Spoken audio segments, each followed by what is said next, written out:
Бүгінгі алғыс айту мерекесіне орай алғыс айтуға тұрарлық абыройлы қызметтің бірі әскери қызмет.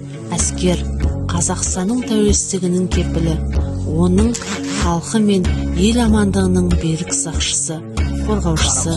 Қазақ елінің даласы мен қырқасында, ауыл мен қаласында, тауы мен тасында, көлі мен теңізінде, су асты мен зеңгір көгінде, шекарасы мен шекара сыртында қызмет етіп жүрген әрбір әскери қызметшіге Қазақстан халқы мен бүгінгі және келешек ұрпағының атынан және оның бейбіт те мамыражай өмірі үшін зор алғыс айтамыз.